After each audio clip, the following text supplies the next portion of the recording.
Hello, everyone. Welcome back. This is day 3 of the Manila PTG, day 4 of the OpenStack project teams gathering. So thank you so much for joining us. We have a lot of stuff to discuss today, and we are going to get started with Xena, and he wants to talk about supporting soft delete and recycle bin functionality. Just for your reference, the Etherpad's in the chat. So Xena, do you want to chat on the Etherpad, or you're free to use the chat box or talk to us? Okay. This topic, this idea is I can form a sort of form of function of a center in my company.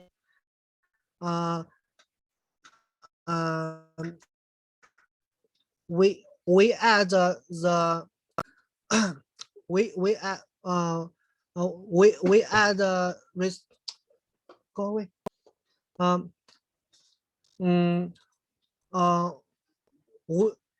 We add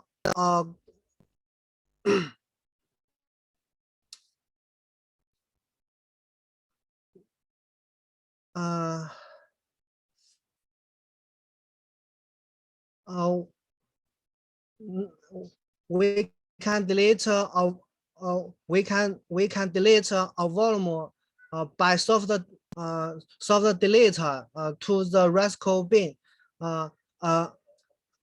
In difficulty, after 7 days, it will be removed outright. I think we can apply this to the Manila project.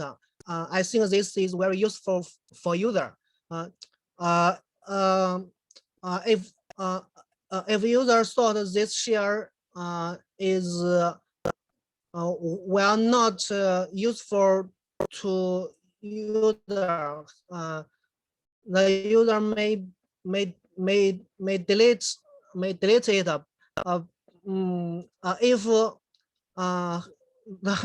If the user want to recover it later, he found some important data in his share. Now he will find he had completely deleted it. So I think we can provide this function for user. He can choose to delete or share with soft delete or complete delete. If the user chooses soft delete, he can recover it in the RESTful bin. For user, we will had a new we will had our API to we will have an API for user to query shares in recycle bin. The user can also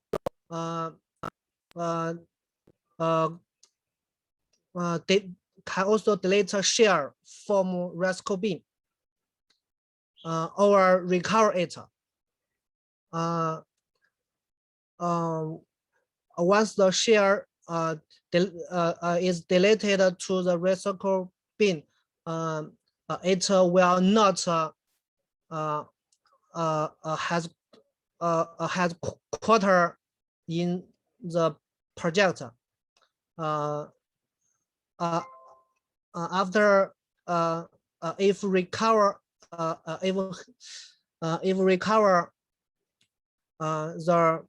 the quarter will also recover. I think this function is useful. How do you think about this idea?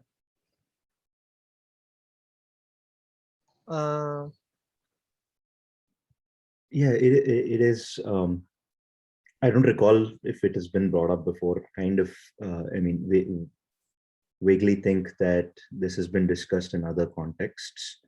So I don't know. I mean, What the, will happen with the share in backend? Uh, um, if user deleted the share to the RESTful bin, the actual data in the backend will not be deleted. It is also exited in backend. Only only the share expired in the RESTful bin or deleted by user in the RESTful bin, the data will actually be deleted in backend. yeah, that kind of makes sense. I mean, drawing out this idea, you're saying we will provide an API parameter, let's say, and users can choose to do this. They can choose to soft delete their shares instead of just saying Manila delete something. You'd now say, okay, put this in the recycle bin, and the way you want that to work is that it's shares that have been moved to a recycle bin will be deleted on a schedule, and that schedule is configurable in an admin file in the configuration file, and we're not going to invoke anything until the schedule is up. So there's something in the share manager service perhaps that's waiting and looking at these things and seeing when they were soft deleted. Is that the point? Could you please Yes, write? absolutely. So the question is, how does how are you planning that thing is going to work, the automatic deletion? This this is work like that. If user soft delete a share, the share will added a marker, a marker by a time snapshot. The time means this share will be deleted at that time. In Manila manager layer, we add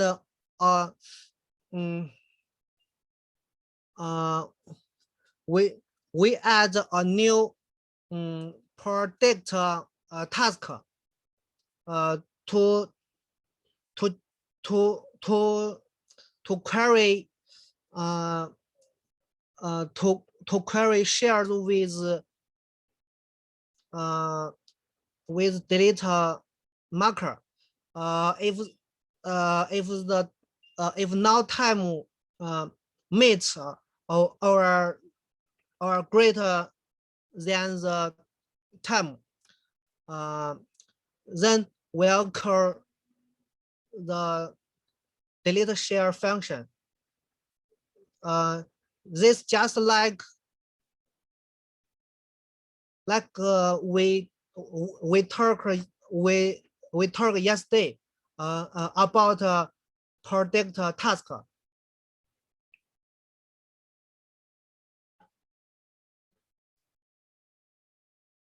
Agreed. I recorded those as notes. There, I think we no need to add a new API to query share in RESTful bin.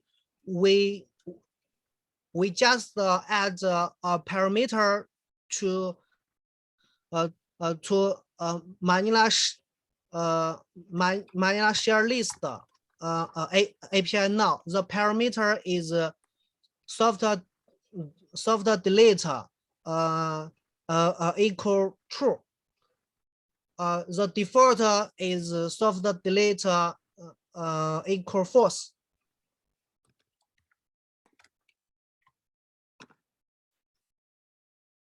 But you will need a new API for the recover operation, right?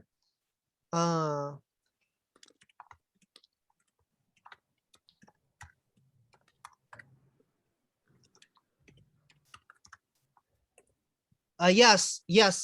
The recover share need new API. Okay.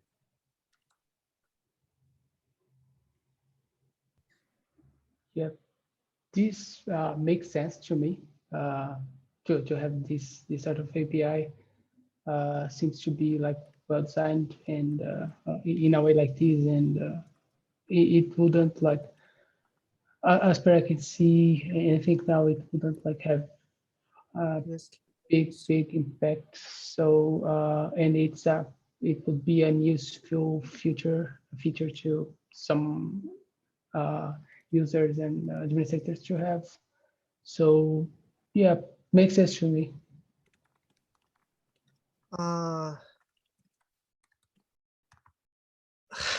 So there is line 210,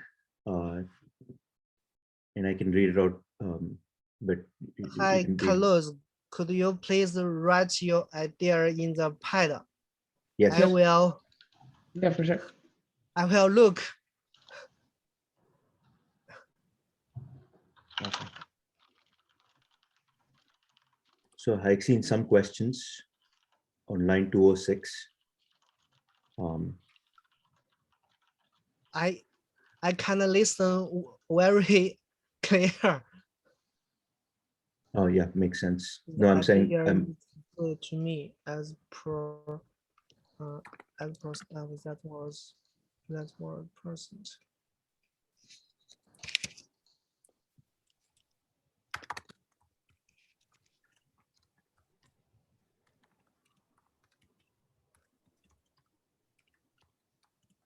The share will remain in backend until product task to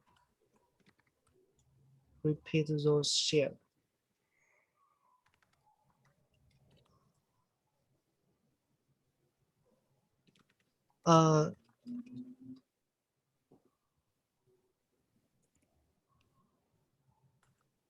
What's other service doing?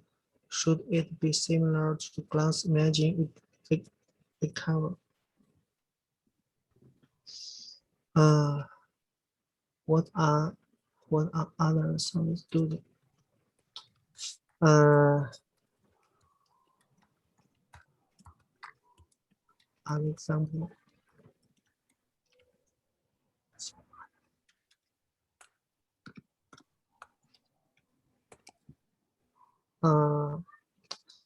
I don't know how glance imaging recover is work.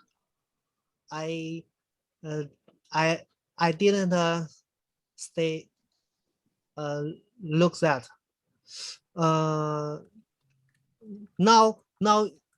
in a Xena project, it has not recycle bin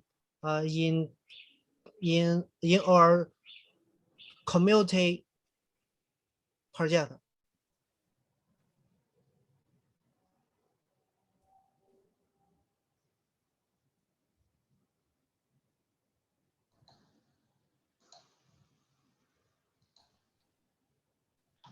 This function is only merged in in our company. Yeah, that makes sense. But were you planning on talking to the Cinder community, just out of curiosity?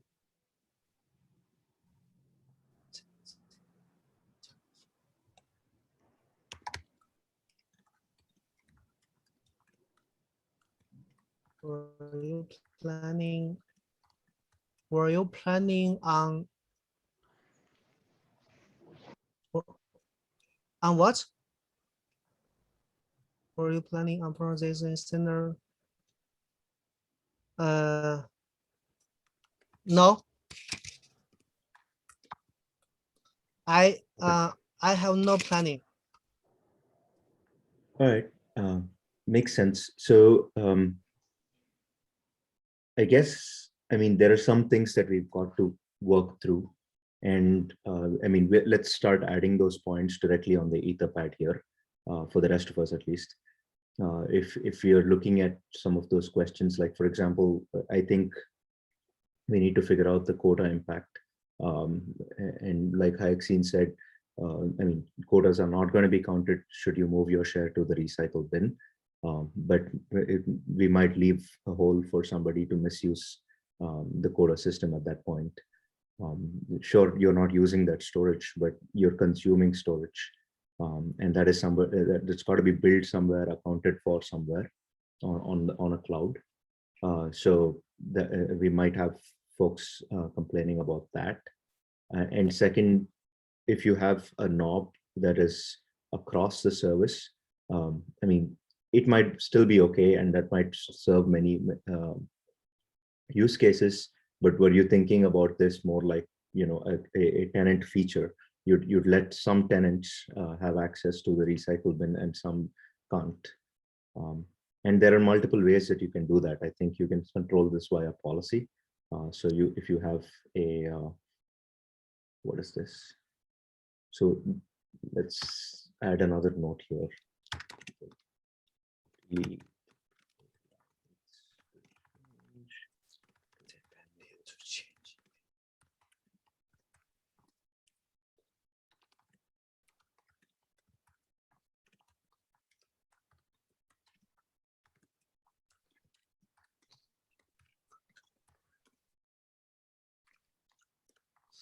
Cast of the deleted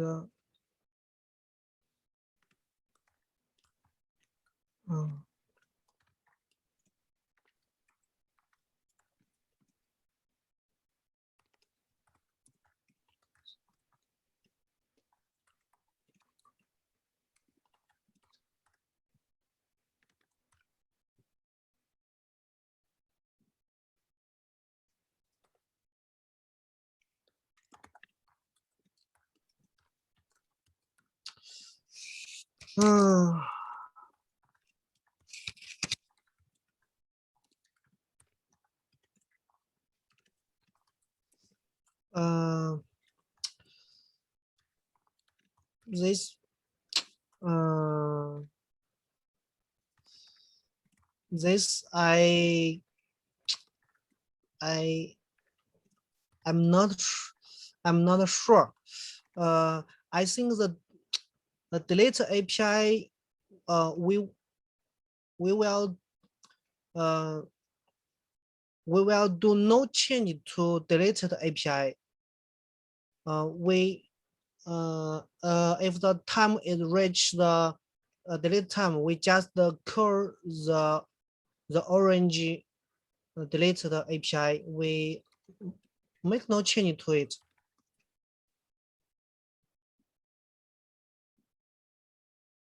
Yeah, you're right. Sorry, I was actually thinking ahead. Yeah, I mean, you can't send any data with the delete API. It's not conformant to the to the HTTP usage. So we have an action API on shares, which we take advantage of when doing stuff like this. This action.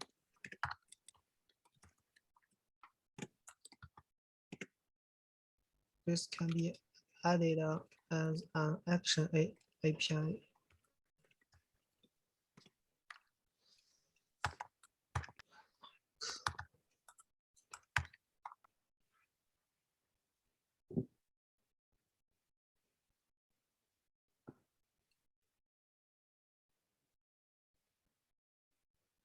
First, delete action. In center, we have somewhat soft deletion. In center, we have volume imager. I think soft delete is different from imager. The imager action is just we delete the volume data from database, but the actual data is actually in the backend volume. the soft delete is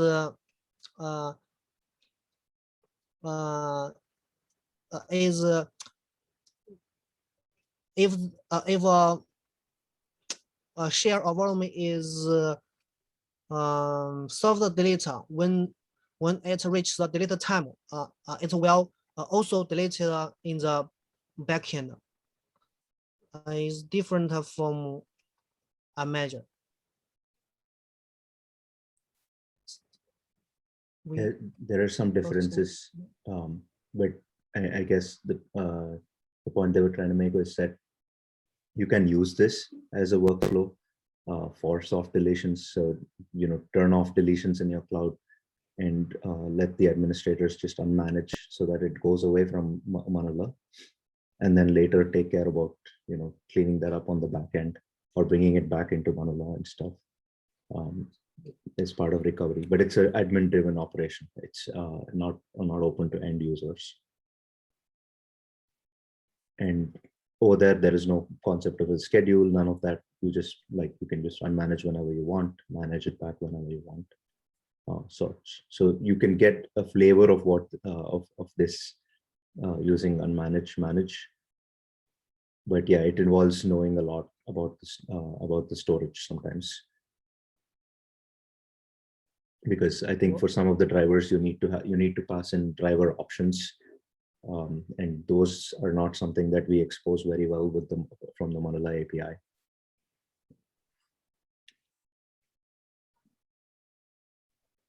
All right, so I guess we have some questions. Hi, Xena. Are you planning to write a spec for this?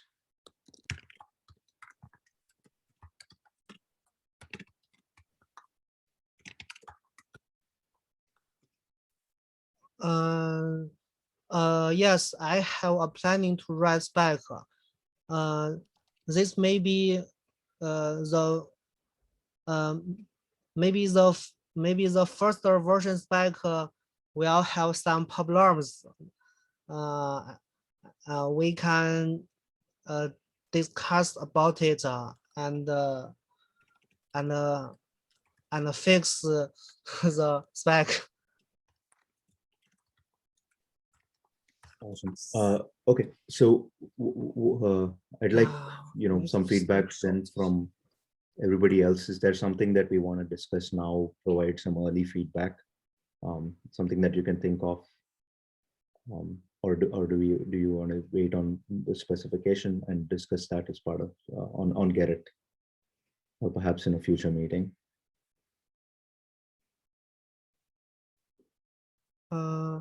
What about other resources, snapshots?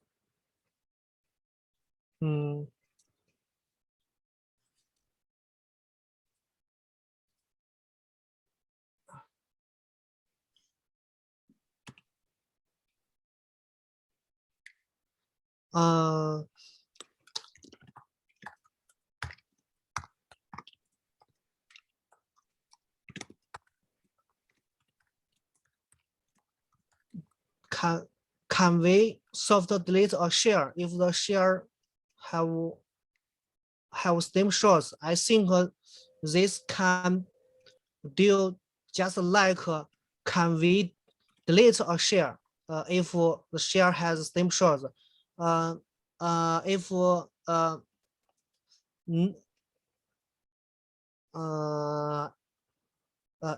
it has snapshots, I think we cannot delete or soft delete the share.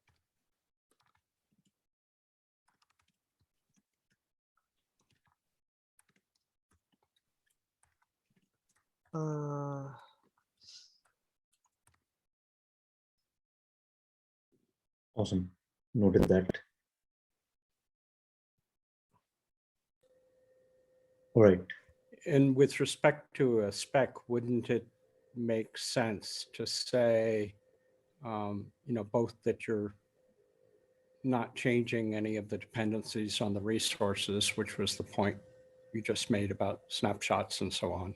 Soft delete doesn't change anything about the rules, the semantics of when a share can be deleted. And then with respect to other resources, just say that if I were doing it, I would say that they're out of scope. Other resources than shares, I would say they're out of scope for this spec, but that in the future, possibly somebody might want to consider following a similar design pattern if there's a compelling use case for them.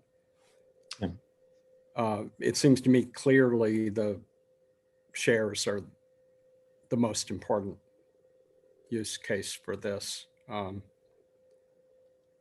I'm going to be much more casual in general about deleting even a snapshot than a share itself.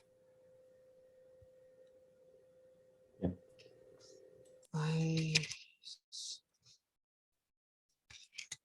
Xena, I may have talked too fast, but I can make these comments in the spec when you do it. All I'm just making suggestions about how to keep the spec simpler and not get not have to address everything that we're thinking of here. Yeah. Except perhaps just to mention that you're not covering it on the spec. I have seen the question. Soft delete doesn't change anything about the semantics deletion of share. Can you delete busy share? I think this is also just like the normal delete before the before user to delete or soft delete a share. He will make sure the share is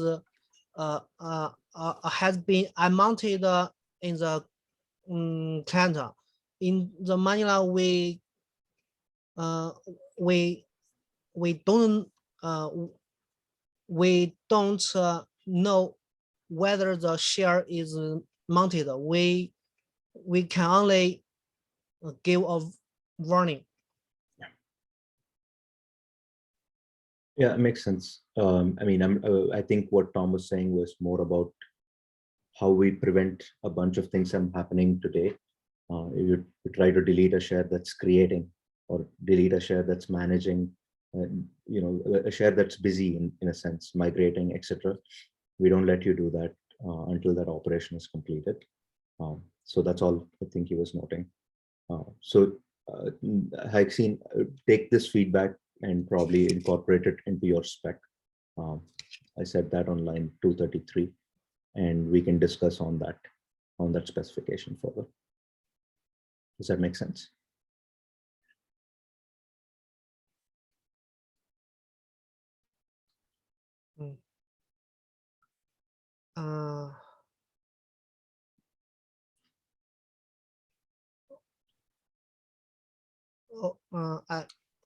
I think that's all for me. I will write a spec about this in the later. Yep. Awesome. But it is in X version. Great. Thank you, Xena. Thanks for bringing this topic as well as for this discussion. So let's move on to the next topic. We're actually running 10 minutes behind schedule right now, but let's try to get some feedback on this thing, which was there was a session in the Cinder community this morning, Cinder PTG this morning, about CI knowledge sharing. And there was a presentation from somebody at Pure Storage. His name is Adam Prapan, I think, and he is planning on working up a blog post as well for the work that he's done. And what's this work that he's done? Well, they at Pure Storage, they've migrated from their older third-party CI being on Zool v2 using Jenkins and Jenkins Job Builder and DevStack Gate and all of that older infrastructure. They've moved to Zool v3. and they're using a tooling called Software Factory to do that. Software Factory is again an open source project in itself, which makes the installation of a bunch of other open source tooling very easy, is what they claim. So the presentation was Adam's experience setting this up and deploying their third-party CI. So absolutely, hoping that anybody here that's working on third-party CI systems for their drivers, please take a look at that that session. I think Brian Rosmaita, the PTL, is going to be posting up the notes at the end of the PTG, and they also record their sessions. So if you missed this session this morning, it'll be posted somewhere. So keep a lookout for it, and follow up with Adam if required, if you're looking for help. But there are some things that I wanted to bring up at least. So in support of third-party CI systems, we have some code in Manila, and this is stuff in the plugin, the DevStack plugin, as well as there are things in the test hooks. So there is a pre-test hook, there is a post-test hook. These are just shell scripts that we've kept around to help configuration and to get your CI systems configured and the test jobs configured, etc. So the plan was to start deprecating those, and the reason is because nobody's maintaining them. And if your CI systems rely on it, we need help in maintaining these bits in the plugin, in the test hooks. We're not testing them at all in the upstream CI anymore. And so they could very well be broken, and they might affect your CI if they're not, getting some feed and caring. So that's what I wanted to call out. For example, we do some funny things in the plugin, like we install the Manila Tempest plugin system-wide. So that's a big no-no, especially because, I think we got bitten by the Python 2 to Python 3 transition once with respect to this installation. So when you're trying to install something in the system-wide, especially a project like Manila Tempest plugin, it's going to pollute the global Python environment in the DevStack environment. And Manila Tempest plugin is a branchless project, which means that its requirements keep getting updated. And if you are running an older version of the code and you're trying to install Manila Tempest plugin to test that version of the code, you're going to see some breakages. And I suppose this has already hit some CI systems for stable branches. So this is something to be aware of. We deprecated this installation style. We provided a DevStack plugin interface to the Manila Tempest plugin. And if you look at this commit out here, we've called out exactly how to get that. You have to add another line in your local.conf files. And so I think right after this PTG, I'd like to go ahead and clean up this stuff, and so that we can move the plugin forward. Your CI systems might be broken because of this change. All you need to do is add this line, and it works all the way back to stable train and beyond. So this is the way you can get Manila Tempest plugin to work against an older branch as well. So that's something to keep in mind if you're running a third-party CI system. And because of our own lack of testing upstream for test hooks, you're going to see more breakages in the future. From what I heard this morning after the Cinder PTG session was that there is lesser and lesser interest to maintain old tooling for Zool v2, and that includes DevStack Gate. And from some community members believe that after Xena is branched, which is after we ship this release, DevStack Gate's not going to work any longer. They've just been trying to keep that maintained minimally, and so it's going to be really hard to get any changes into DevStack Gate. DevStack Gate again is a bunch of shell scripts to aid with running DevStack on a CI system. the way you got to do dev stack testing on a CI system now is using Ansible and Zool V3. It makes it a whole lot simpler. So if you're interested, to check out Adam's talk from this in the PTG and see what the others are doing with respect to Zool V3, and how the jobs are configured, etc. So is there anyone here that has any bright ideas or intents of going and exploring this? Because I know when I look at the CI logs, I know a bunch of them are running DevStack Gate. So I know they're probably using Zool V2 or something similar, and using Jenkins perhaps. So since we're looking at impending breakages, is somebody looking to modernize their CI, start doing what the community is doing? And if yes, is there any timeline, any concerns with that?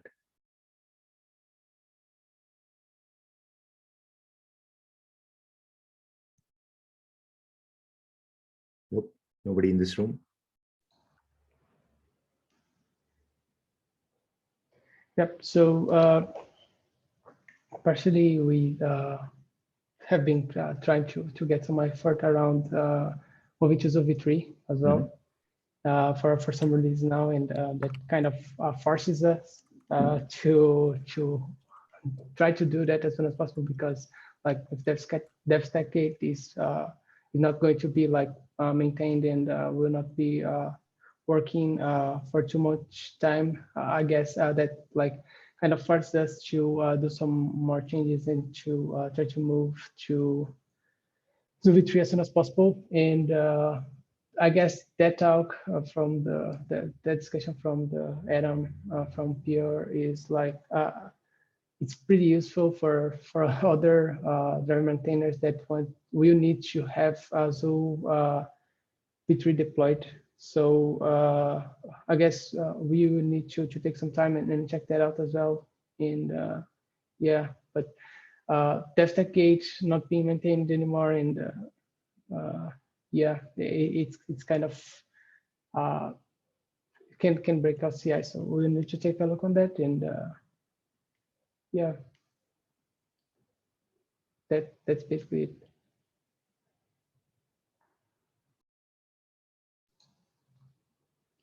Sorry, Gautam, you are on mute. I don't know if you are talking something. I can see you. Yep. Sorry.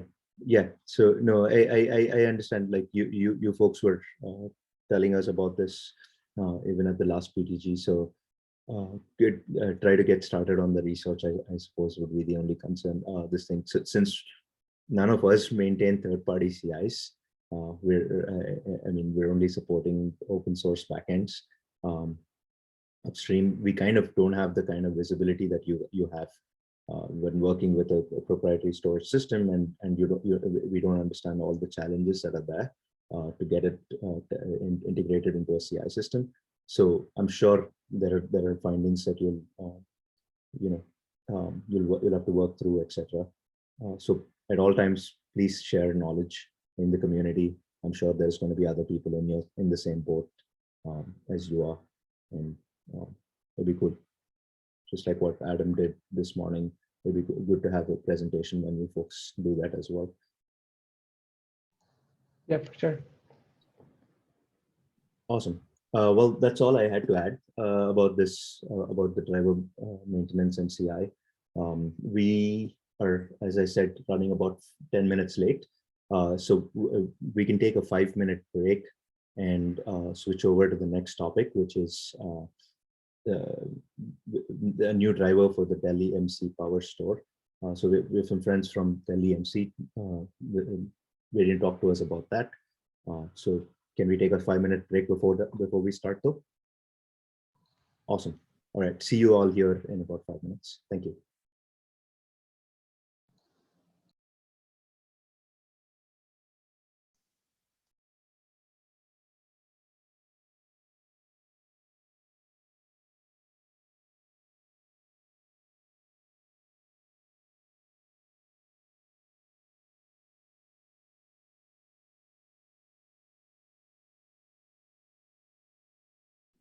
All right, welcome back, everyone. I apologize. I did not record the previous segment of after we took the last break, which is pretty bad. But I resumed recording now. So you're going to see some gap in our recordings, which is, and I'll fill it up with meeting notes. My bad. All right, so let's talk about the next topic now, which is the Keystone-based user and cephx authentication. And before I do that, I think we've got to go fix the bot for that. So let me do that in the meanwhile.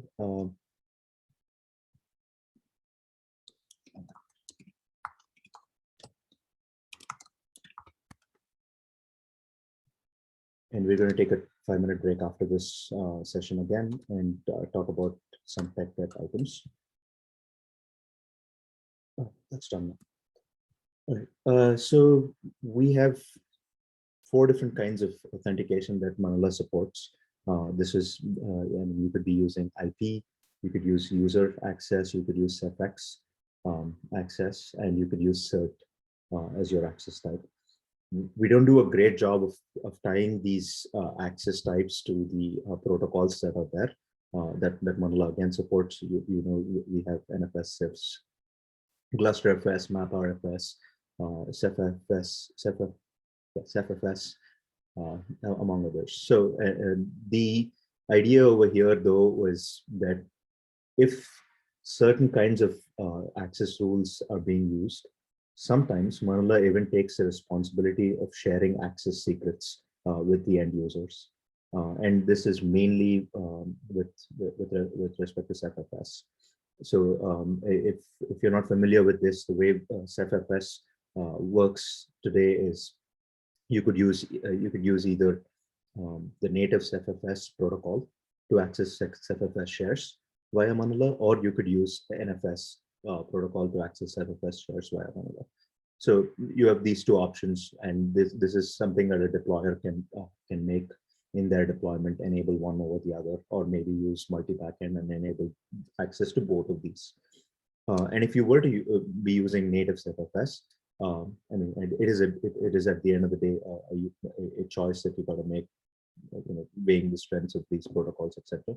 If you were to use native cephx, the way you would provide access and revoke access changes as opposed to NFS. As we all know, NFS access rules are IP based. So you got to identify a client using an IP address and say, hey, I'd like access to this share for this IP address as opposed to this other share and stuff. But with cephx, you've got to use a access type called cephx.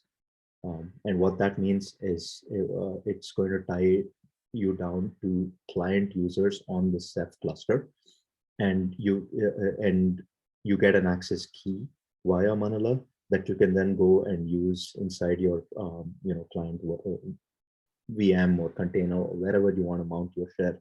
You can use that access key and that same cephx user ID to access your shares.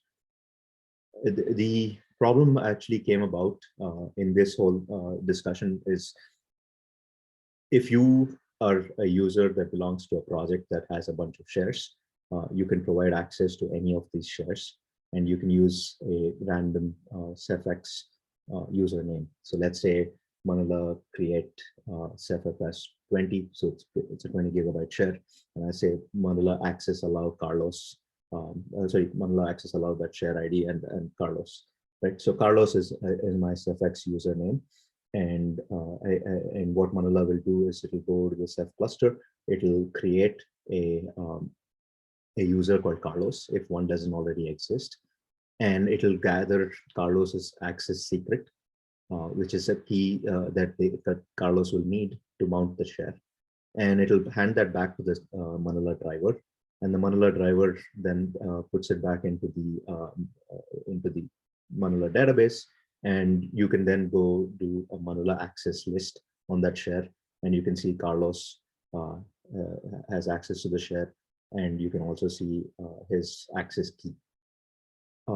So all of this works great, except we're providing access to a shared resource, and being able to see somebody else's access key is not always the right thing, at least not in most contexts. So these access keys will provide you a way to pretend to be that user. So I, as somebody that I'm part of the same project that Carlos is, and I can just do an access list and steal Carlos's access key and pretend to be Carlos on my client VM and manipulate some files, right? So this kind of, unless you really trust every single user in your project to do the right thing, this allows for you to manipulate the whole user model around access control and stuff. So that's the drawback and downside of this. And one of the ideas that we were throwing around was, is there any way that we can somehow prevent you as a user to see other people's access rules, access keys? So there are a couple of possibilities there.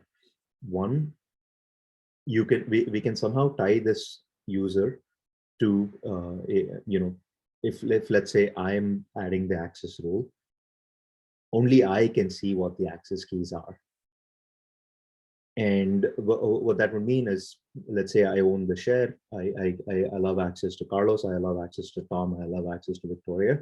I can see their access keys, but nobody else in my project can view these access keys. So we can write up a policy that just allows a single user who owns the share, the possibility to view these access keys. But that doesn't solve the problem of, since I'm in a project with these other folks, I don't really have the, I could just go ahead, create a share and steal their access keys. And I could be the bad actor in this space. And just the virtue of owning a share shouldn't give me access to somebody else's access keys. So the other idea to prevent that would be to somehow tie this down with Keystone. And that's what this proposal is for. And it's not really, not as much as a proposal as in there's going to be a spec and we're going to work on this in the Xena cycle, right? I just wanted to bounce some ideas off with the Manila community with respect to, hey, this is a valid use case that we probably did not think about in the past. And because cephx has this user, interaction architecture, we are forced to think about this right now, and it might extend to things beyond cephx, to things beyond cephx authentication. And another example I could think of is CIFS. For CIFS and with NFS, even Kerberos, you'd end up using usernames, and not like we're funneling any secrets out through the Manila API, but at least these usernames, there's no validation right now when you're using DHSS equals false.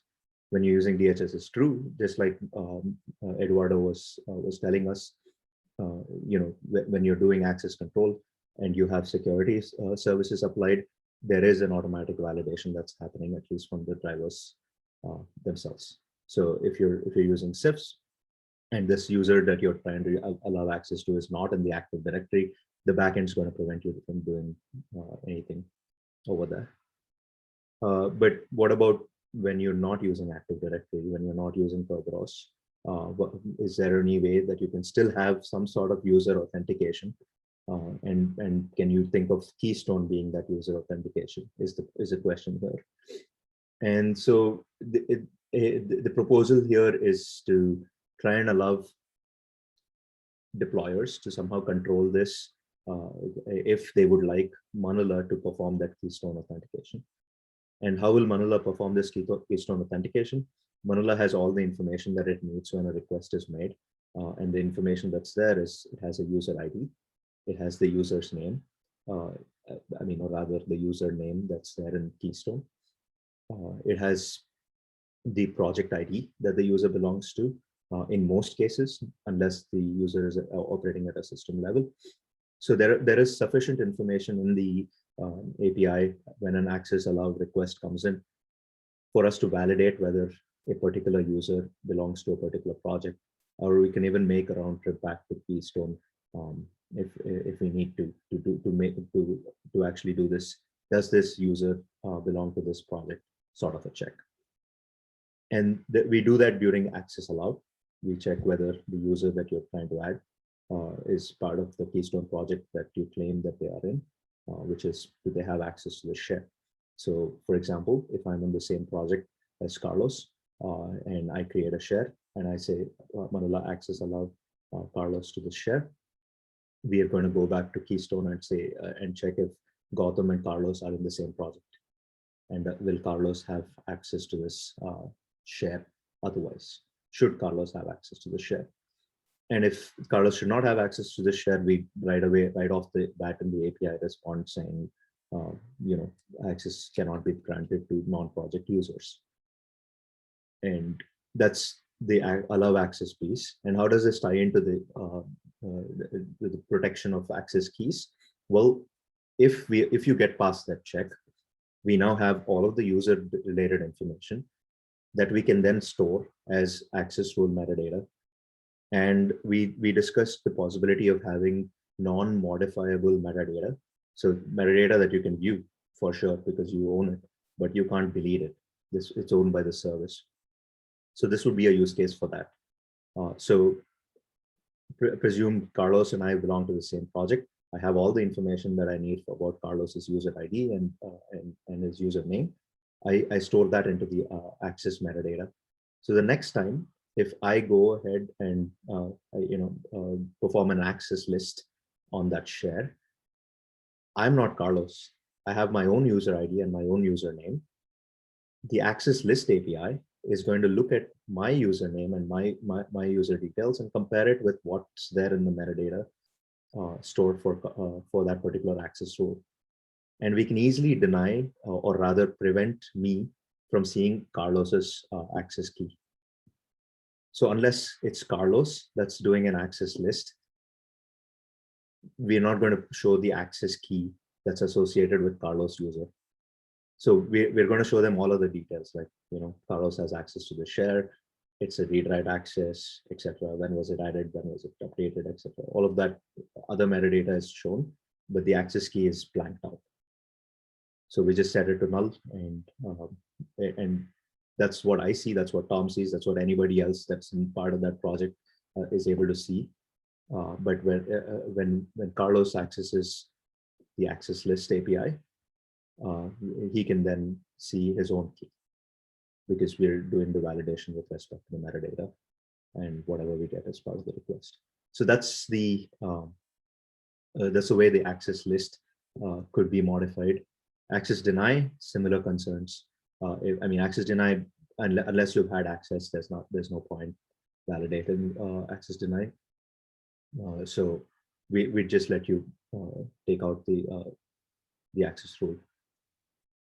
This model actually works fine, and it kind of gives you, works fine as in I played around with it a little bit, and I think it's kind of scalable.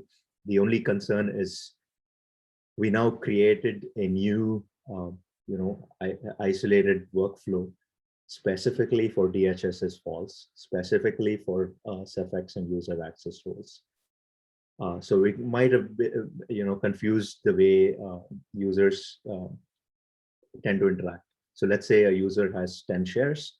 Some of those shares will have all of this validation going on, but some others don't.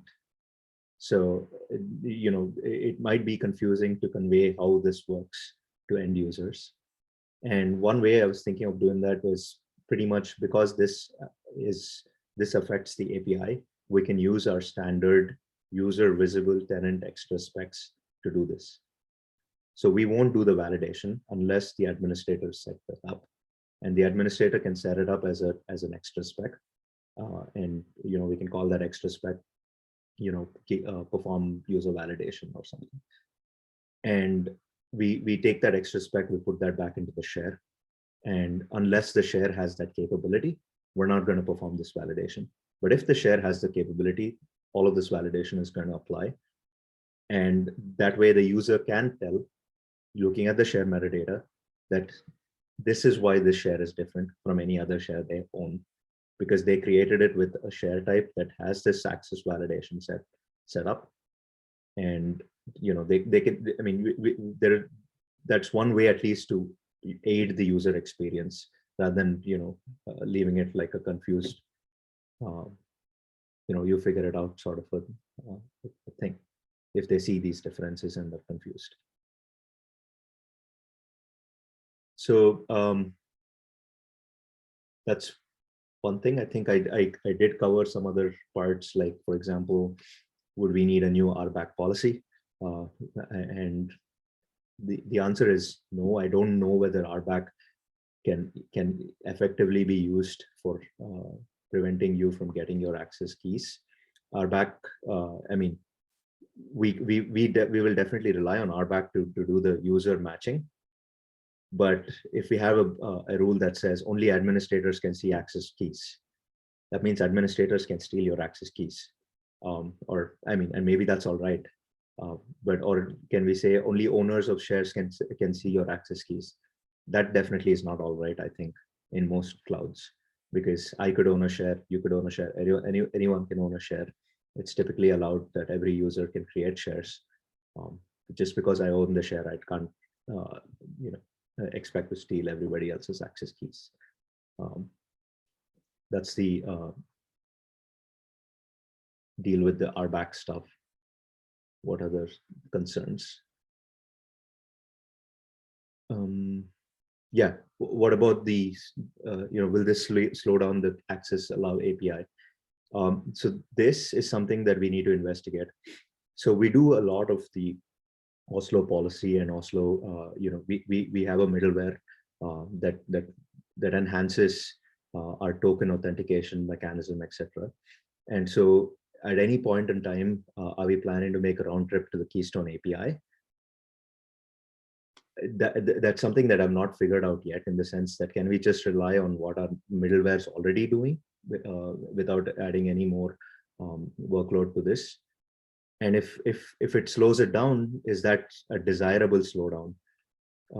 If we can't prevent making a round trip to the Keystone API, then that is, I think, something that is not desirable. And that is one of the biggest reasons why this would be a completely opt-in feature, because you really don't want a regression in the API while we're doing this.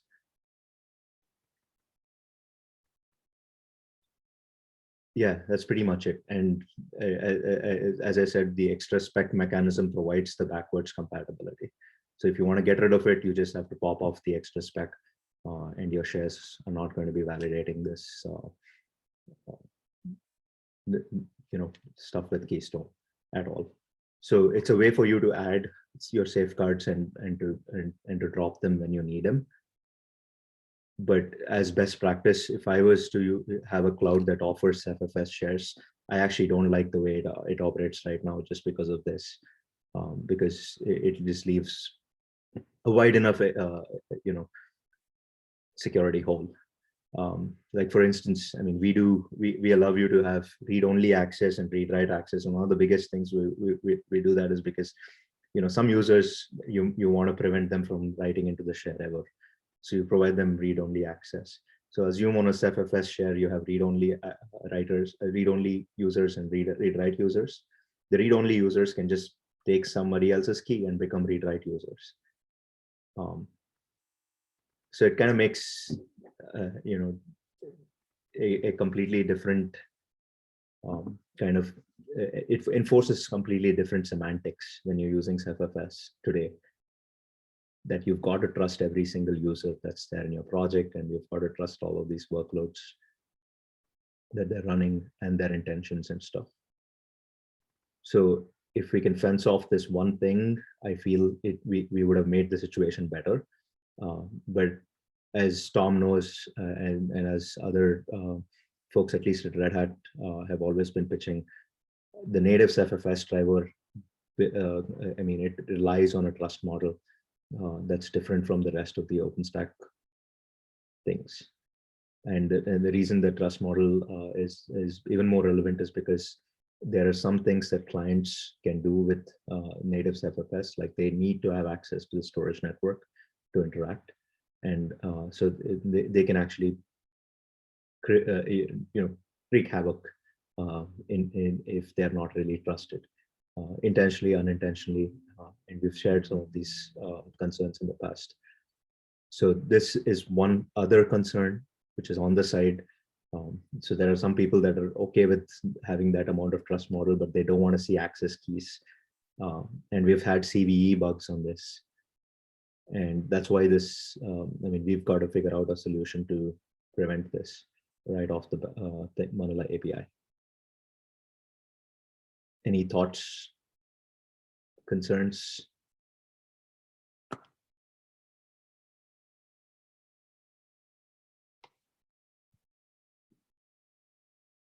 I guess we got to see it working to believe that this is even a possible solution. So I should, as that was going to be my next step. But if I'm not going to work on this feature, at least I want to put together like a prototype and demo what this looks like for somebody that that's interested to drive this.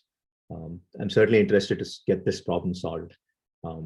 And part of the reason is because I believe, I mean, there's definitely a use case for cephx, and there's always going to be users that want to deploy Ceph and use cephx as the backend for Manila. So we could make some things easier for them, if not everything.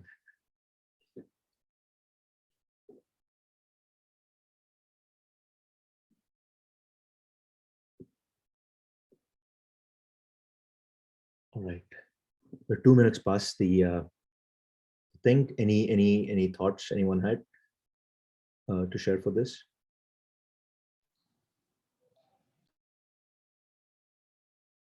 All right, let's move on. So if you do have some late breaking thoughts, please do add them to the Etherpad, and we can think about it. I'm not saying, like I said, this isn't work plan for Xena or something. There isn't going to be a spec, perhaps. I might change my mind. Maybe there's somebody at Red Hat that cares about this, and there will be a spec eventually. But at least you know what we're thinking and what the limitations are. All right, so let's move on to our next topic.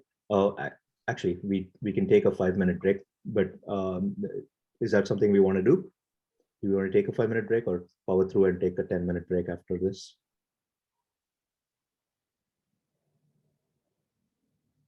I'm okay continuing.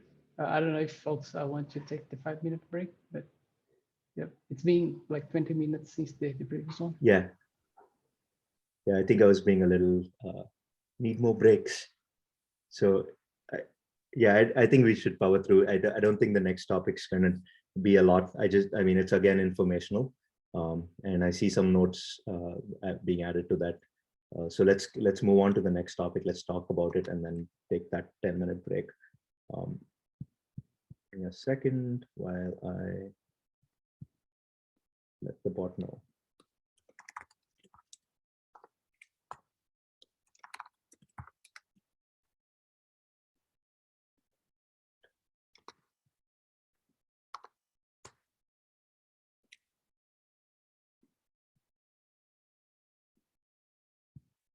All right, cool. All right, tech debt items. Always fun to talk about these. So we have a few things that are pending and languishing for a couple of cycles now, or sometimes more. Let's talk through that list, and we need some help here. We need somebody driving them through this cycle. You do the community a great deal of good. And it might even be as this thing is looking at what's been done already, refreshing those patches and just owning them until they're merged. That's what we're looking for. And the first of them is for the Manila client, Python Manila client, to use Keystone auth instead of Keystone client. So Keystone client is not a stable interface. The team does not, the Keystone team does not intend for it to be a stable interface, but nothing's broken so far. That's actually been the reason we've just continued to rely on Keystone client, except we can't take advantage of many of the smarts that are already there in the common Keystone auth library. So that's what's the stuff over there. Thanks. I think it must be Victoria that put in these links out here. There are definitely a lot of advantages moving from Keystone client to Keystone auth. And Manila client is the last major project that still relies on Keystone client. So we've got to get rid of that dependency, and Victoria got started on this a couple of cycles ago. So we got to finish that up. Right now, I think based on the last update, everything breaks, nothing works. So that's where this batch is at this point. I was going to work with Victoria if we have some cycles and try to tackle this at the in the earlier part of this cycle. But if anybody's interested, please feel free to step up and say this is work that I can do, and let's get you in touch with stuff and get moving on this. Any thoughts on this? The Keystone team has been pretty helpful, at least in coming and taking a look and giving us reviews. So we can always ask them for help, but there is a lot of examples in the other clients because this work's been around for quite a while.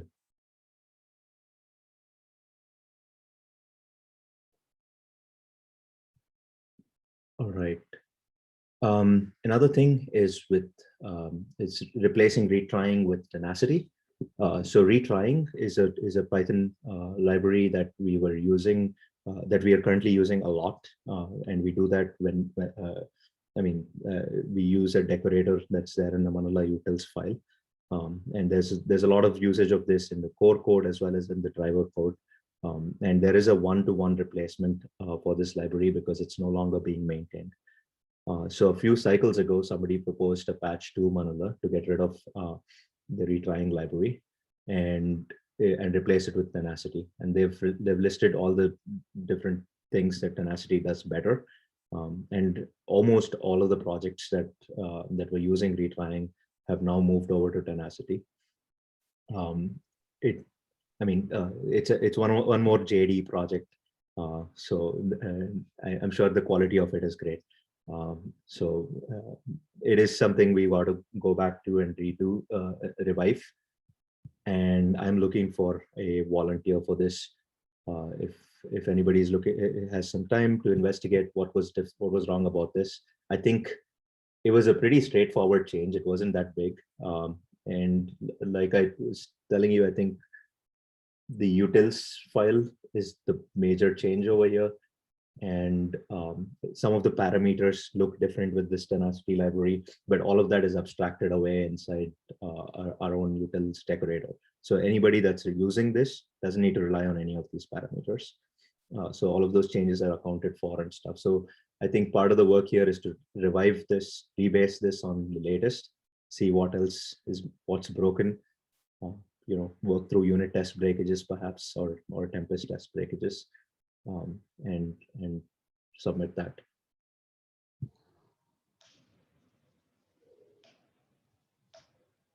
So, yep.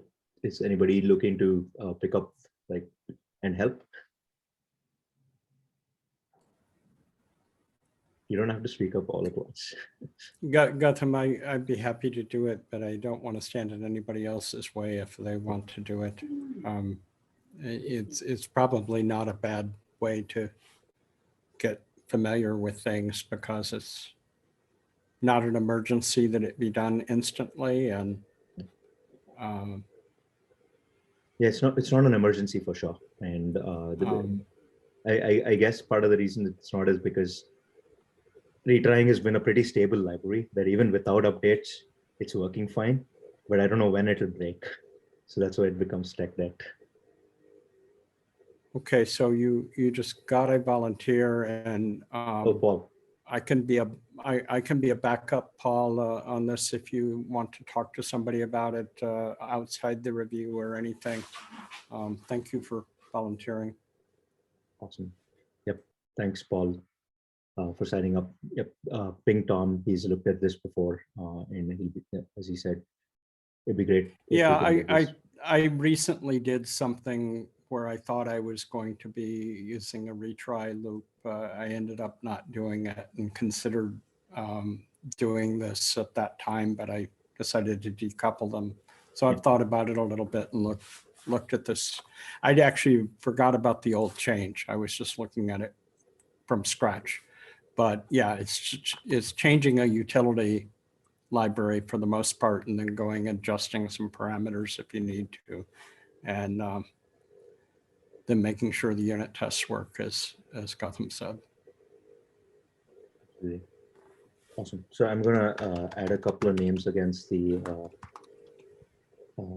first one, and it'd be great if anyone else wants to add their names, please go for it. And the second one, thanks Paul, and I'll add T Baron out there to add him to review, ask him questions and stuff.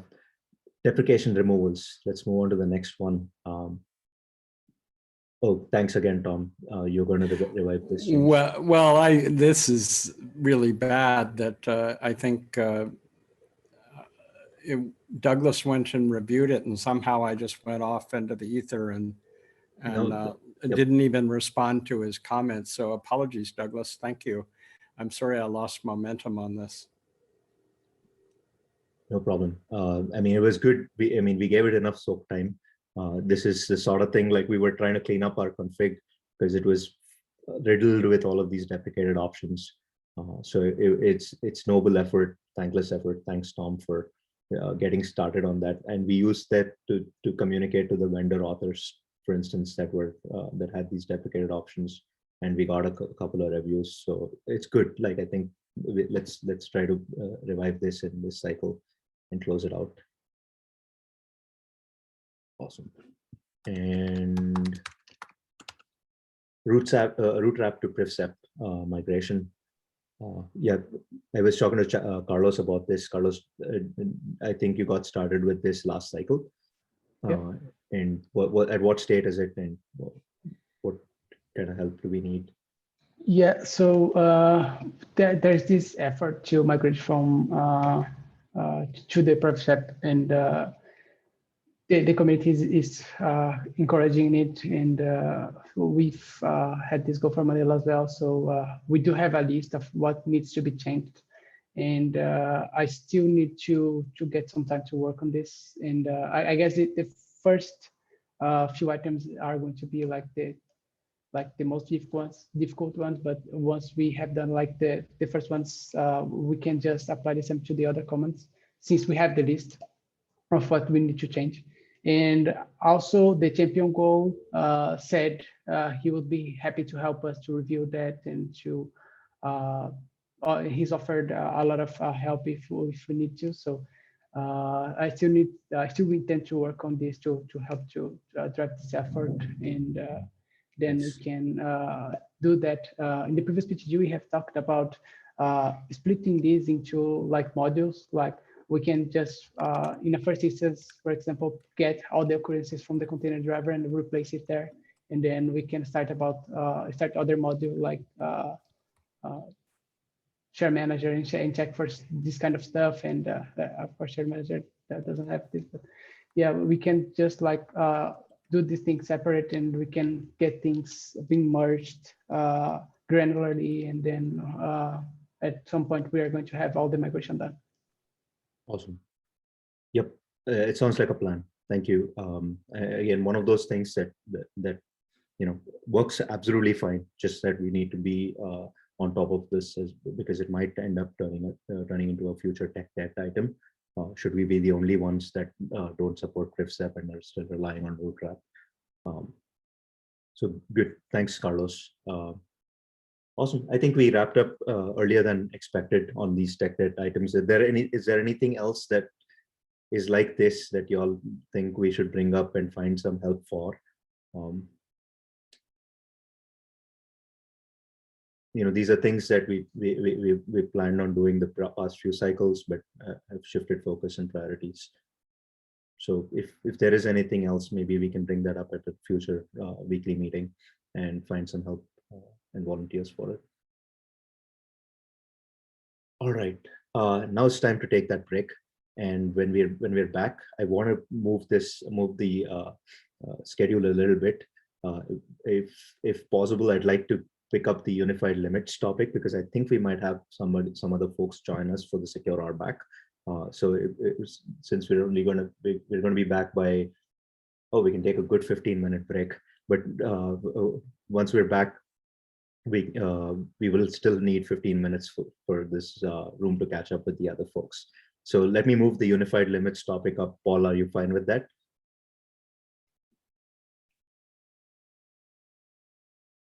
Did we lose Paul?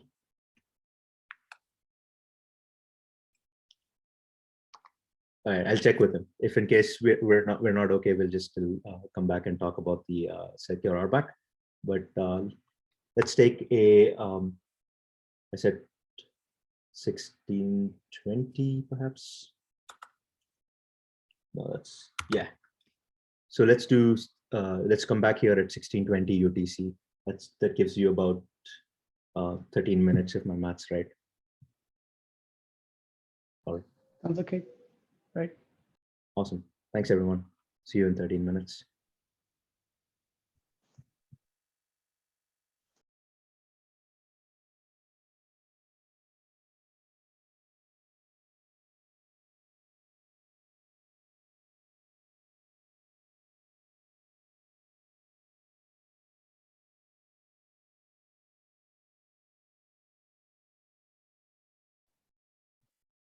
Hello and welcome back, everyone.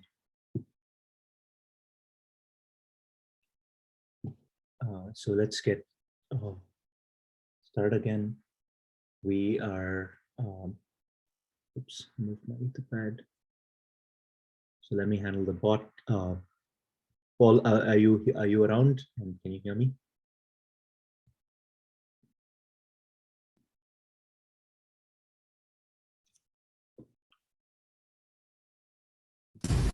Hello, welcome. Can you hear me? Yes, I can hear you. Okay. Just a second. No problem. Take your time, Paul. I was just going to put this on the bot, and whenever you're ready, the floor is yours. Okay.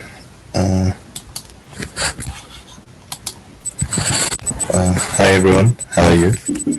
I'm Paul. I've been working on the unified limits implementation for Manila, and yeah, I'll tell you what has been happening rather.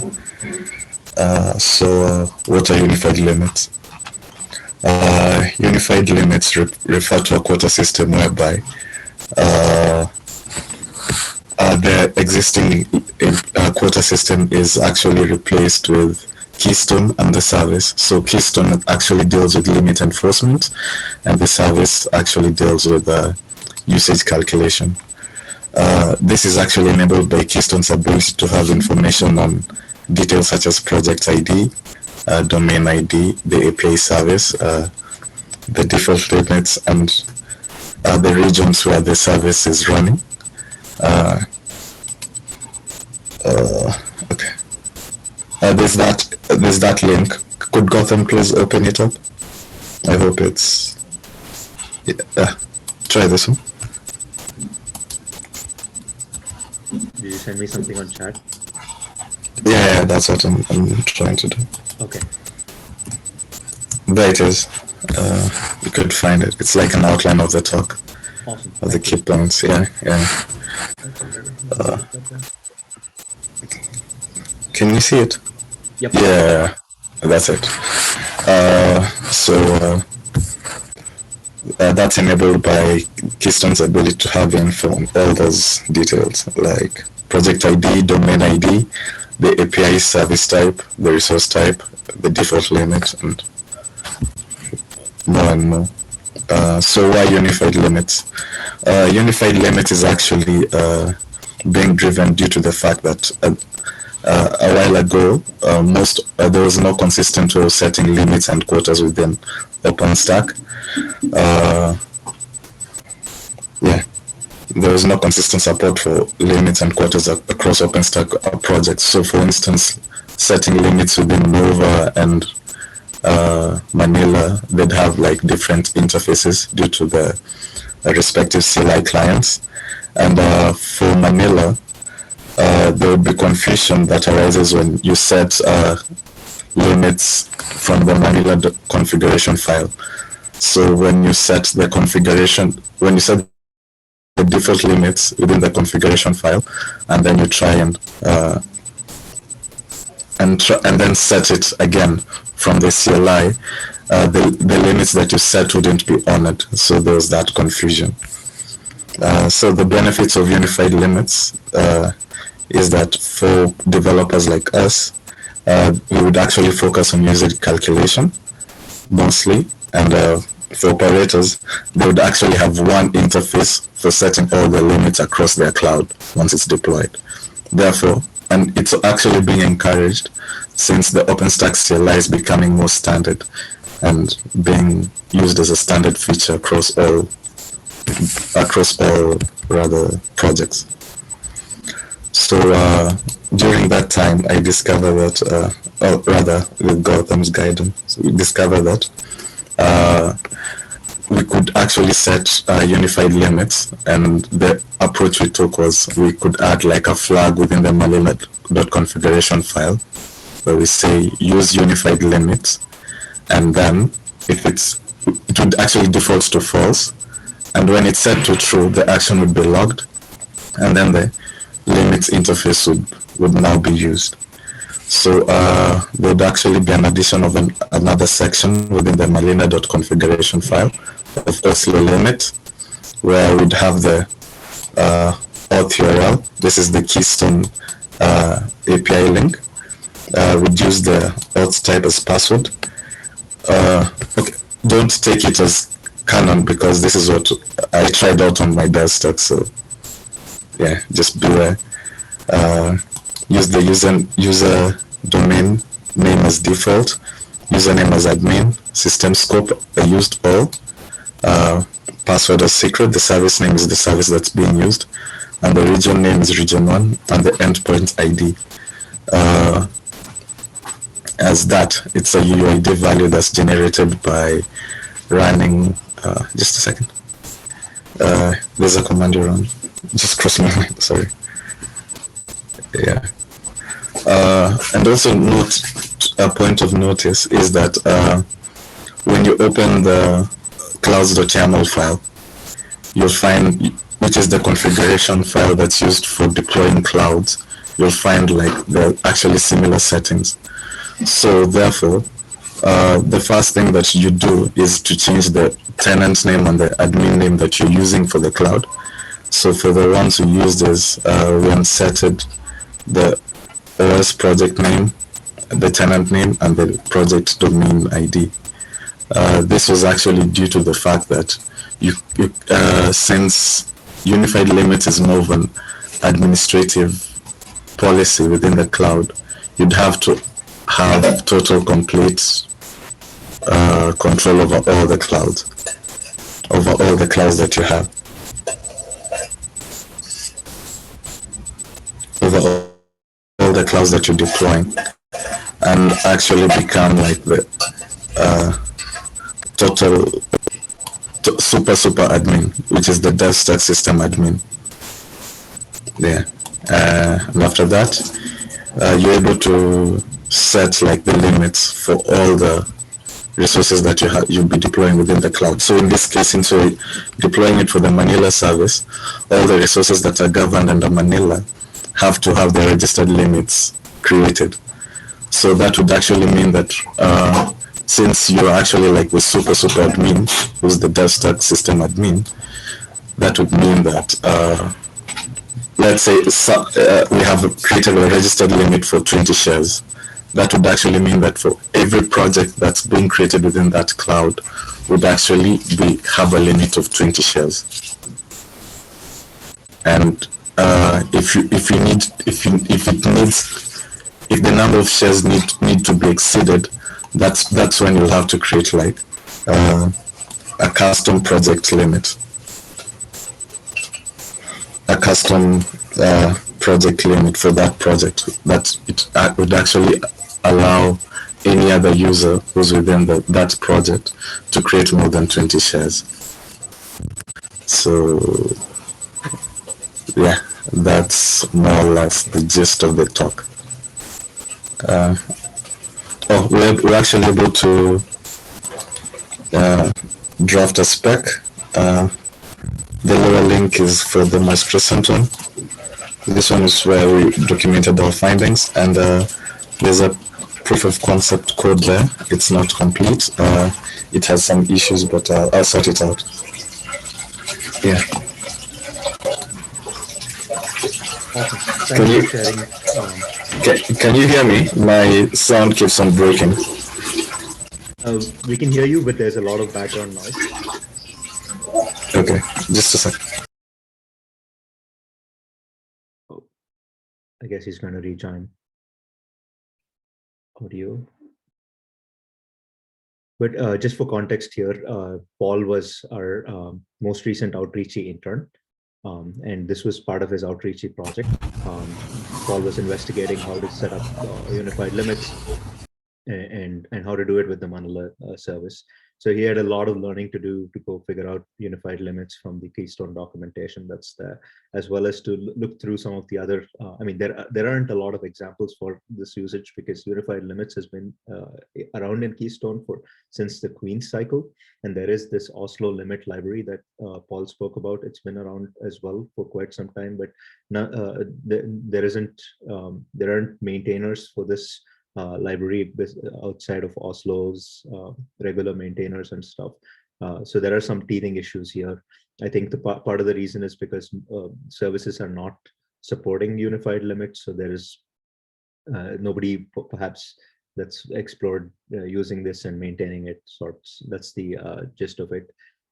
But we were able to talk to some folks. Lance is on the call, so I think Paul pinged Lance, Paul pinged John Garput, who was exploring a similar space in Nova. And he was at least able to put together this prototype, which was pretty cool at the end of the internship.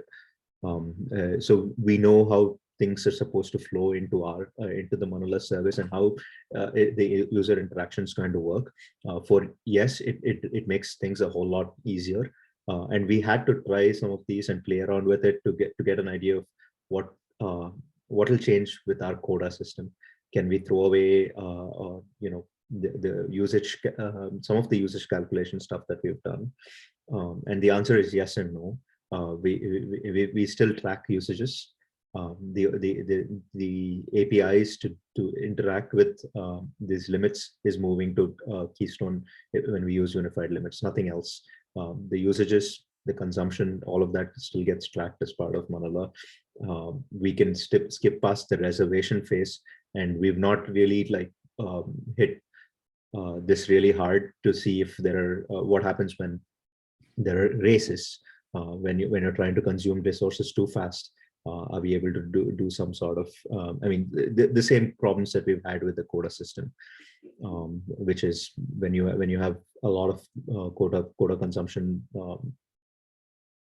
steps that are getting executed, we do miscount and wrongly count some of the times, and these problems have existed with our existing CODA system, so that won't straight away go away with the unified limit system. The only thing is where these limits exist is changing. It's going to be within Keystone to provide that pretty cool user experience for the administrator and stuff. What are the futures with respect to this project? Well, it's like I said, it's an exploratory thing that we took up. We don't really have a lot of users that want that have told us they really want this. We wanted to see if how it would play with our existing CODA system, how we could advance it in the future and stuff. So this is still of interest to me for sure, to some other folks that are in the community. But I think we when we put together the spec and do some more testing, we might be able to point out to more limitations and work with the other teams, Keystone, Oslo Limit, etc. to get this properly into shape. And if you ask right off the bat, how is this different with respect to the coders that Manila has evolved? For one, you will lose access to user coders. And we've seen, at least looking at the bug reports that have come in the past, that people do use user coders. Although the other services like Nova and Cinder have gotten rid of user coders, there are people that that seem to use them, looking at the bugs that were filed, and it works for the most parts. And they were fixing up the corner cases around the user quotas. So we have not at least hit the issues that the other services have. What unified limits does give you is it can allow you to have coders across your project hierarchies. Hierarchical projects is something that I mean, clouds can take advantage of, because it's been a concept in Keystone for a while. Today with Manila coders, you don't get that. I mean, you can only set project specific quotas, and Manila has no way to identify if a project inherits from another project and stuff. So you get that as an advantage to this. And what we have not yet done in this prototype with Paul is we have not explored share type quotas yet. So that's another big piece of that our administrators use. So there's quotas for resources, which this model fits very well into. But what about quotas for types and things that are associated with another existing resource? So we kind of laid that over our quota system currently. So can we take that piece and explore how that will change with the unified limit system? With share type quotas, we already have the limitation that you can't use user quotas at the same time. So you can't constrain both your share type quotas and your user quotas. You can only use them interchangeably. You can constrain share type quotas with a project. So we might still be able to explore putting that into unified limits with that same assumption. That's the current thought. There isn't much that's gone on into it. Paul's done a lot of legwork. I'm very proud of him presenting today. It's a lot of hard work to figure out all of this stuff, and he's done phenomenally well for that. So any feedback so far for Paul for the work items that he has? He's planning on submitting the specification, and he has the code prototype that he's planning on improving. And very nice work, Paul. On the two issues you mentioned, Gautam, user quota of things that don't fit naturally or easily into this, user quotas and share type quotas. For what it's worth, I have different opinions on each of them, which is for user quotas, I would love to get rid of them if we can identify the people using them and see if they're okay with that, because they're really an anomaly relative to the rest of OpenStack. And it's not that Manila should be like every other project or something, but quotas are something where it's good for people to have a pretty uniform expectations across projects. And for the share type quotas, they're extremely useful. They're used by, for instance, CERN, and Sender has the equivalent. So we're not just a one-off. We do need to figure that out. Absolutely. In my opinion, I'm just expressing my opinion on this. Yep. Well, so far in the prototype, it was easier for us to start with just looking at project quotas, and share type quotas might actually be simpler as well. We've just not looked at it yet. Yeah, understood. Awesome. Thanks for the feedback, Tom. And I actually don't have the context completely of why the other services dropped user quotas. Maybe we should do some reading on that, on their discussions and past PTGs or something, or on commit messages that Yeah, who had them? Nova had them, right? Noah had them, Cinder had them at some point. Cinder got rid of them really early, though, I think, because when I was looking at it, or at least my memory was that Nova was about the only other project that had them when I was looking at it several years ago. I think part of the reason for that was because a lot of the things that they were doing with user quotas were not actually resources. So like Nova would set a user quota on the number of key pairs you could create or something like that. So they didn't really map to a consumable resource. It was really more or less a limit for database entries, right? Like we're going to limit the number of things that you can create because we don't want you to bloat the database unnecessarily.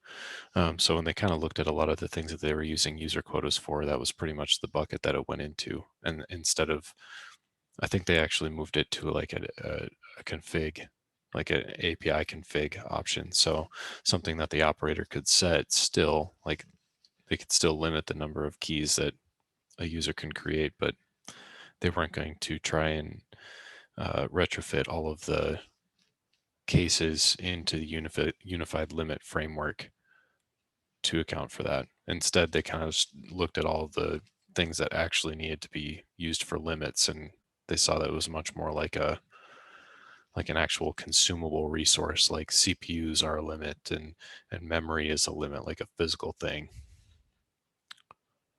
In case that helps at all. Yeah, that makes sense. That totally makes sense. But yeah, and in similar lines, I think I can see some disconnect over there.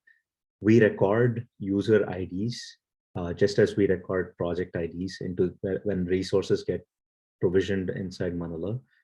But constraining something on a user has always been a little awkward. Just, I mean, as you were saying that, I was thinking, because no matter which user creates a share in a given project, all users of that project have equal access to that share. They can do whatever they want to that share. Right. Yeah. So it kind of makes no sense for us to have a user quota based on that interaction, unless somebody is also modifying a bunch of RBAC or something and preventing anybody but the user from doing stuff to that share. Yeah, I mean, sometimes when people want to do that, and they'll just create a new namespace for that user, like this is your own project. I'll control the quota at the project level, and you're just going to be the only person that gets to do anything in there. Makes sense. Right. I think that was one of the rejoinders whenever people said you needed user quotas. Well, you can handle that use case with projects. Makes sense. A unit set. Yeah, makes sense. So as we move into this and as we move on this, and if we're if we're satisfied at some point, we're going to start getting the code into Manila itself, submitted and reviewed.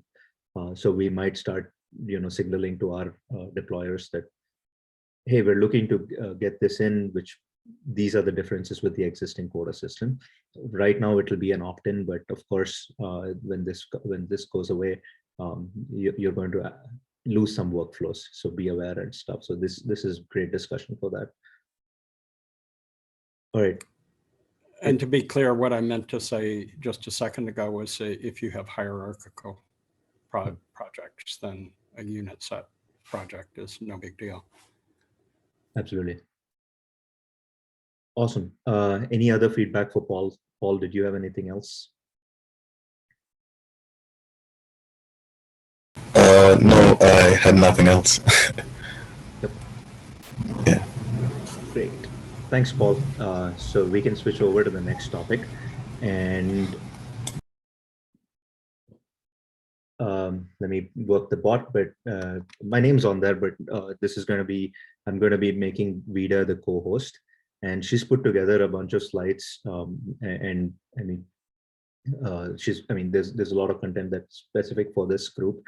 And the slides were an inspiration from Lance and the work that Lance and his team have done downstream here at Red Hat, and also across the community in the upstream OpenStack world. So let's go through those slides and take a look at what this whole topic is about. So Vida, the floor is yours. Let me add you as the co-host.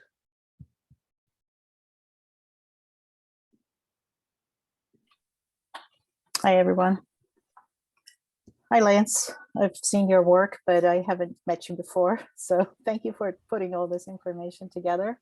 It's really helped us get a view into RBAC, and my colleague, Laurent, and I will be working on implementing this into the Manila APIs for testing.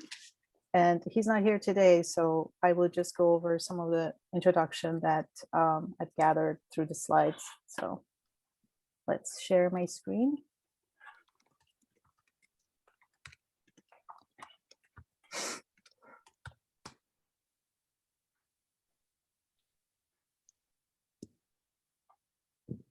Okay.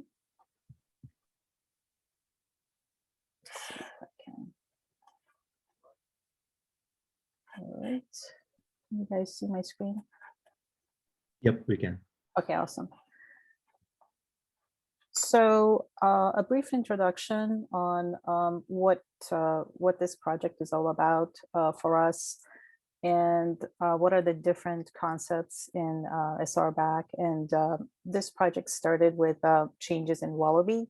So I'm just going to go over some of the concepts here. So you can see what are roles, what are scope, how are the scopes communicating with services, and the key, well, we'll go over these slides, but the main idea is to what is the RBAC and how does it impact Manila in terms of QE effort coming down. So the what and why are basically starting with Wallaby. We made some changes into taking advantage from the two concepts in Keystone, being the user roles and user scopes. And these are the new concepts that I'll go over a little bit. Previously we had the admin and member roles, but now we added this new role, the reader role. And now we can basically define less privileged roles for certain users, depending on what operations we're trying to accomplish within the system. So why did we do this? This is, if you can kind of think about this, is more of a Unix-like authentication, and it scales better and it helps us with automation. We can change the roles of different users to do different tasks. And for example, a user we can set up to just access logs or monitor test results and nothing else. That user cannot create shares, they can't change anything, and their scope is within a project, and they cannot cross projects. So that's basically the motivation behind this. And we started the work in Wallaby, but the work continues through Xena. And I think the idea is broke this down into different releases to minimize the impact of breaking services, minimize the risk. So by Xena and beyond, we can completely take advantage of the changes. So next, want to basically define what the scopes are and the roles are to give everybody, kind of bring everybody up on the same page. The roles basically are the permissions that we apply to users or identity. And if you can think about it, you grant a user a role, and that is basically focused on a particular target. For example, a user has read privileges on a particular project, not system-wide. So this is the gist of how the roles basically come into play here. The other concept is that these roles, which are reader, member, and admin, the reader being the newer one, it's hierarchical. So when you think of an admin, member, and reader, the lowest in the hierarchy is the reader with the lowest number of basically access and privileges. So admin has reader basically capabilities. The next thing is the concept of scopes. This is something new as well. Previously, we had the users were able to do basically anything across project. Now that's broken down into projects, which is project related, related to projects that are configured, multi-tenancy, domains, which are across project hierarchies. In the past, or traditionally, Manila was not concerned about domains. So we can say that Manila has been domain unaware. And system, of course, system level scope is involves across the cloud. So that's what we're talking about, the different scopes. So we have basically we have of these three scopes, we focus on projects and systems, and then the three roles that we talked about. Now, what are the resources? Resources are some things like shares for Manila, shares, snapshots, and so forth. So these are related to projects. And this is just a breakdown of the different default roles that we have. Admin, as I said, it's hierarchical. So admin, member, reader, admin having the most privileges. They have elevated privileges, and they can do some things like creating public images and doing stuff across projects. Member is in between. This is kind of the traditional user role that we're familiar with. And the reader is read-only. The readers can only list or view information, and they cannot create any shares or any of the resources that we talked about.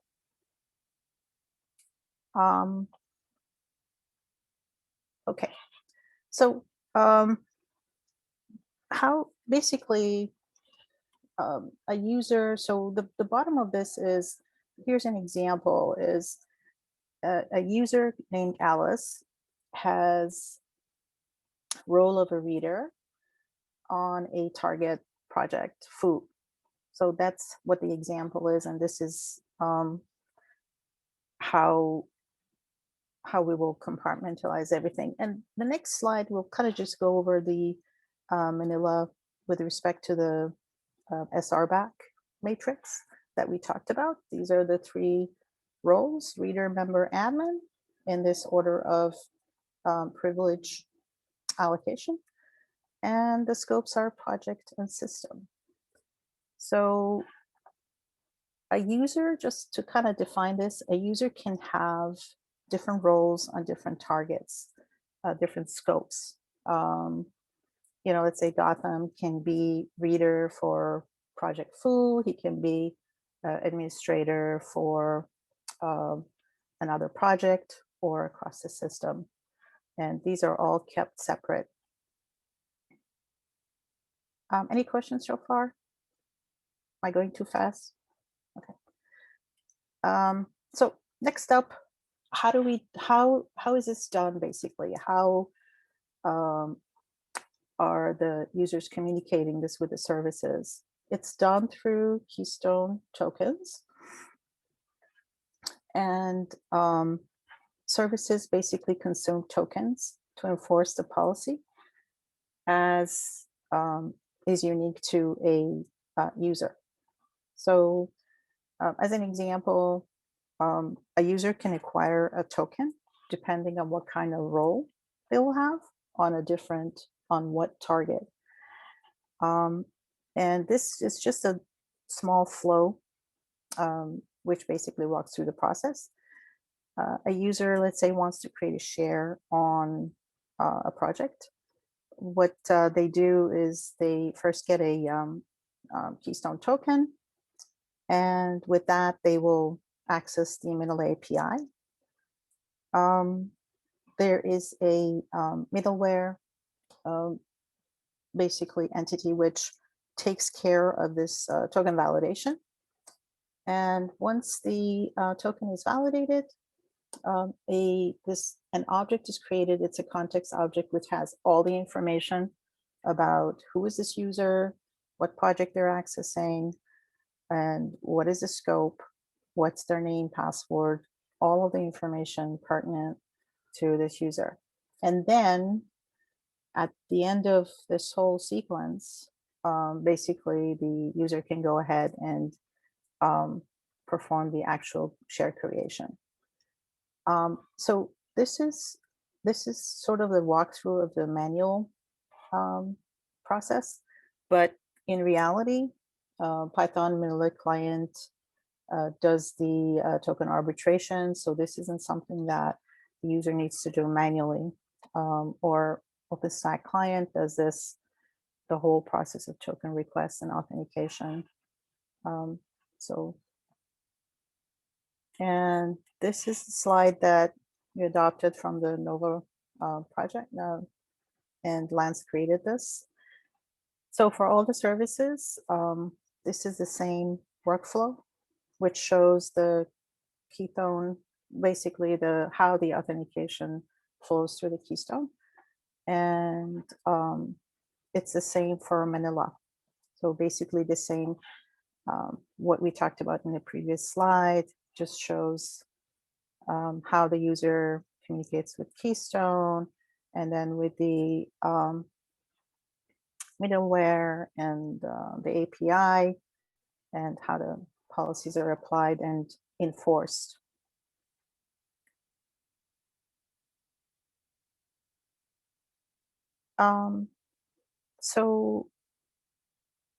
Okay. So this was just a brief overview. How this is impacted, this is basically resulted in major changes to our API, which were already submitted in Wallaby. And we in the QE, we're going to basically work across DFGs to come up with a consistent strategy to test this. There's a lot of things to consider, and so for one thing, Tempest is branchless. We have to consider how to approach this testing with the way that Tempest is. The new member and the scopes that were added are one dimension to this change, and will require like major Tempest test updates. So there's a couple of strategies that the QA teams are talking about. And as an example, we're talking about introducing new classes and possibly decorators to address the testing needs. And let's see what else. So there's a whole bunch of change that's coming down the line, but we're still in the process of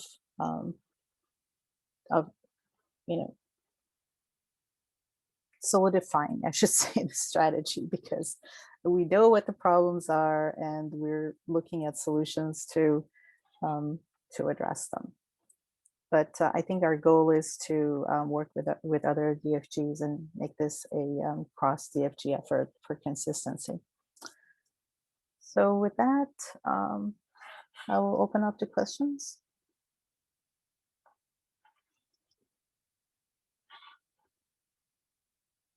This is great. Thank you so much for putting this together, Vida. It's a lot of information. And I guess, yeah, I mean, even to me, while you were going through these slides, some of the things like, oh yeah, that thing and this thing is easy to forget. So great presentation. Yeah, nice job, Vita. One remark I'll make is that you know, Vita and Laurent work together on Manila squad at Red Hat, and we have squads and DFGs.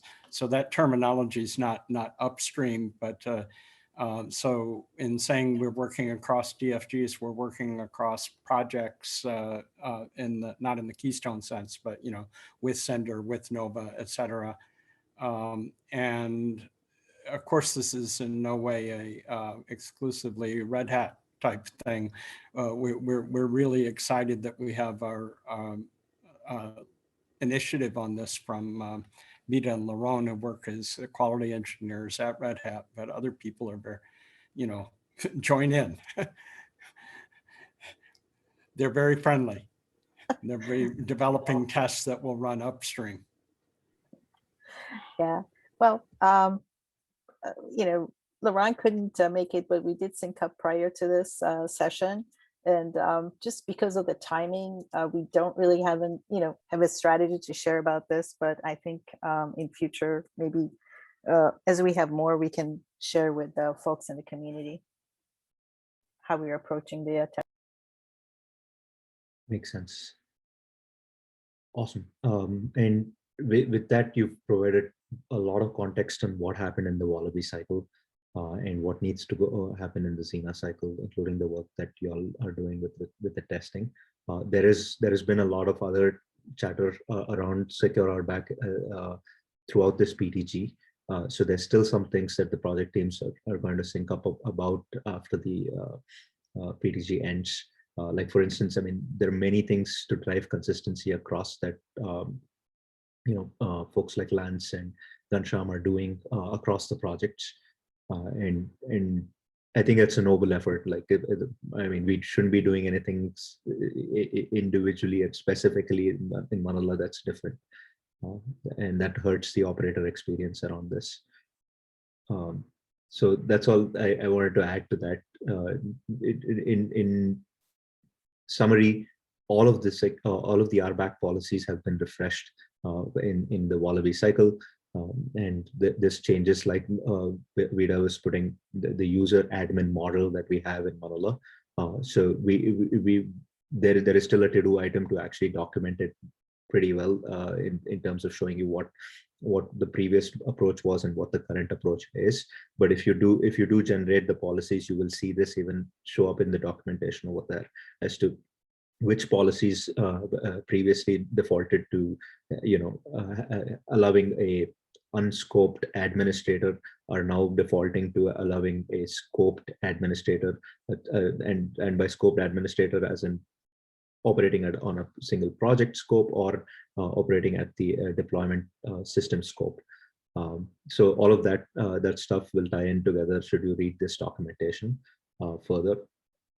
And what else? Yeah, none of this is enabled by default.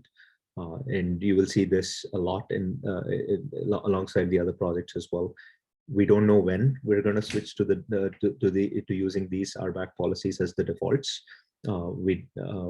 Which means, I mean, we might be looking at it in the Xena cycle, or we might be looking at it in the Y cycle or the Z cycle. And the reason we're doing that is because we want to coordinate this across all the services, and so that operator experience is not like broken. And also all of the common tooling that's there, whether it's OSC or Horizon or Tempest, and all of that needs to catch up with the work that's being done in individual services. So that may take us longer than just one cycle. That is, we couldn't get everything done in Wallaby.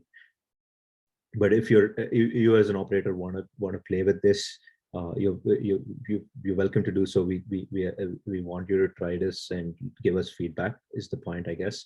But at the same time, I think we discussed this a bit. We said this isn't ready for production use yet because we've not comfortably tested it, and that's all this testing effort that was slated for Xena. And we've also discussed that any bug fixes that are going to be made will be backported back into the Wallaby cycle, so that if folks want to keep using the Wallaby cycle beyond, they'll still be able to do that, and at some point switch to the new defaults and start using system scopes and other things that come with the secure RBAC. There are a few known bugs that are pointed out in the Etherpad right now, and this includes the fact that we can't really use system reader today. With Manila, you're going to get a access denied, and that's because of some. The way we've architected some of the policy checking down in the database layer, that's going to be the first focus to get rid of and to allow system reader access. And there's also another thing which is now turning out into a cross-project discussion. I think that already happened. I need to follow up with Lance and some others as to, when a system administrator wants to create resources, we ought to, in the service, determine when they can do something and when they can't. And the reason is because we tie a lot of these services to projects, and somebody operating at a system scope and creating a resource might end up creating an orphaned resource, right? Because they don't have a project identity of their own.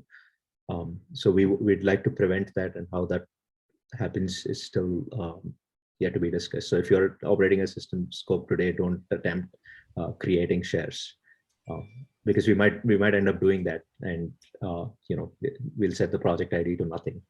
Which is effectively an orphan resource. We actually just had that conversation right before I joined this, Okay. so I think it overlapped. But yeah, we took notes and we kind of kept it in the Nova Etherpad just because that's where a lot of the context was initially. But there was, folks there from Neutron, Cinder, yeah, Nova, but TLDR, I think we have a path forward.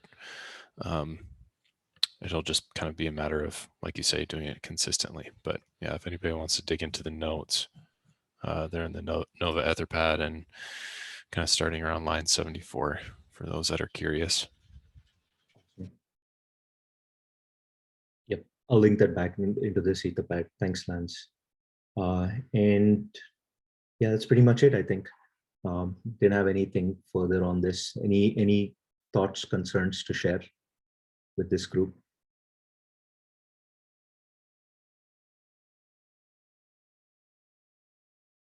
I think there's going to be one more session tomorrow in the policy pop-up group, where Lance will be recapping all the discussions that happened through the week. It's a really interesting session. I hope it gets recorded, but we have an overlapping session here in the Manila team. So at least I won't be able to make it there.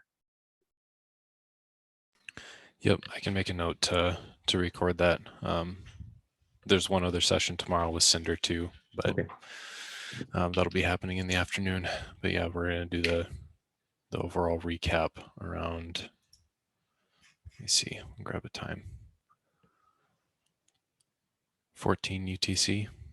Awesome. Okay. But yeah, I'll make a note to record it. Thanks, Lance. All right. Any other questions, concerns, folks?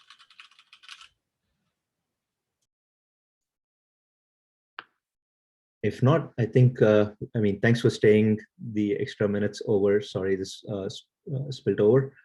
And we're at the end of the topics for today.